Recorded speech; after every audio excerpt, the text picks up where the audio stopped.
आज के लंच के लिए मैंने बनाया था मटन यखनी पुलाव। ये काफ़ी मज़ेदार बन के तैयार हुआ था, काफ़ी स्पाइसी सा था और चावल का दाना जो है वो भी आप लोगों को बिल्कुल एक-एक नज़र आ रहा होगा। इसकी रेसिपी काफ़ी आसान है, कुछ लोग मतलब हर किसी का अपना अंदाज़ होता है पुलाव बनाने का, लेकिन ये वाली रेसिपी जब आप लोग फ़ॉलो करेंगे ना ये मटन यखनी पुलाव की, आपको बहुत अच्छी लग जाएगी। अच्छा जी, तो रेसिपी स्टार्ट करते हैं। 1 केजी मैंने मटन लिया है, 4 जवे मैंने लहसुन के लिए हैं, 1 टीस्पून यहाँ पर ज़ीरा, 1 teaspoon black pepper seeds, 1 bay leaf हम लोग लेंगे और एक बादियान का फूल लेंगे, सिनेमन स्टिक लेंगे और इसके साथ-साथ जो है बड़ी इलायची लेंगे। ये सारे खड़े मसाले ऐड करने के बाद पानी ऐड कर देंगे 2 लीटर और इसको मिक्स दे देंगे अच्छी तरह से और अब इसके बाद ना आप लोगों ने इसको प्रेशर कुकर लगा देना है। अब ढक्कन जो है वो टाइट से बंद कर लें और सीटी लगा दें। आप लोगों ने इसको प्रेशर कुकर में पकाना है 10 टू 15 मिनट्स के लिए क्योंकि मटन का गोश्त है तो मटन जल्दी पकता है, जल्दी गल जाता है बनिस्बत बीफ के। तो बीफ जब हम लोग बनाते हैं वो भी सेम प्रोसेस है लेकिन उसका टाइम आप लोगों ने बढ़ाना होता है। 30 मिनट्स के लिए आप लोगों ने उसको पकाना है प्रेशर कुकर में।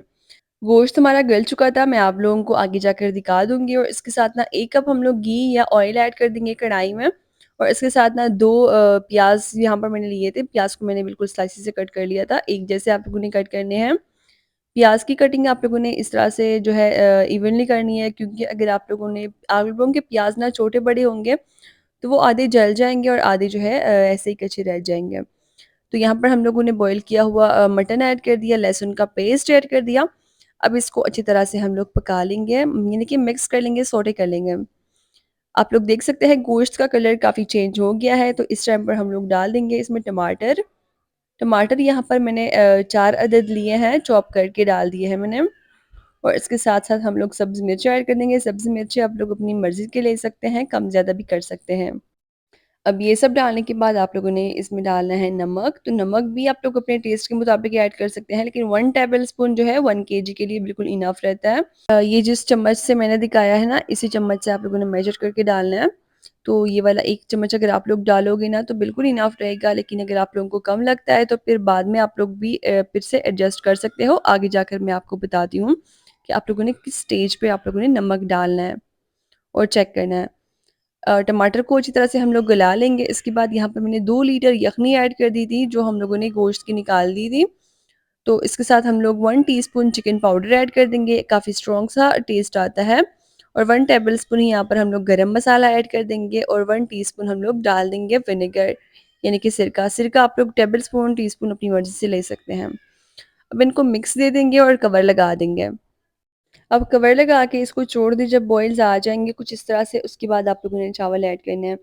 यहाँ पर मैंने 1 केजी राइस लिए थे, इसको अच्छी तरह से मैंने वॉश कर लिया था पहले, उसके बाद ना आप लोगों ने इसको भिगोना है पानी में। तकरीबन अगर आप लोगों के पास टाइम ज़्यादा हो ना, तो फिर आप लोग इसको 2 घंटे के लिए भी भिगो सकते हैं पानी में, क्योंकि इससे फिर चावल का दाना जो है वो काफ़ी लंबा हो जाता है और चावल जो है वो साइज़ में भी डबल हो जाते हैं और इसके साथ ना बिल्कुल बेस्ट बन के भी तैयार हो जाते हैं। इस तरह से हम लोगों ने फिर से इसको कवर लगा दिया था और चावल आप लोग देख सकते हैं।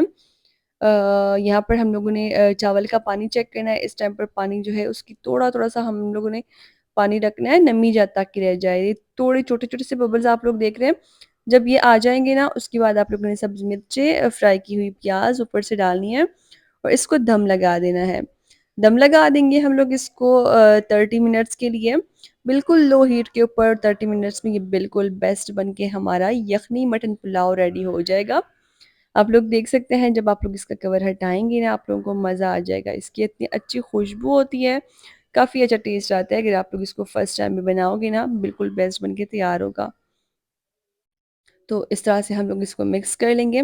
अच्छा, और एक ट्रिक ये भी है कि अब जब आप लोग इसका दम हटाते हो ना, तो आप लोगों ने कवर को मतलब कवर हटा के इसको 5 मिनट ऐसे ही खुला रहने देना है। इससे फिर ये होता है कि जो भी नमी रहती है ना वो सारी ख़त्म हो जाती है, तो चावल का दाना बिल्कुल गीला-गीला होता है। तो ये थी हमारी आज की रेसिपी।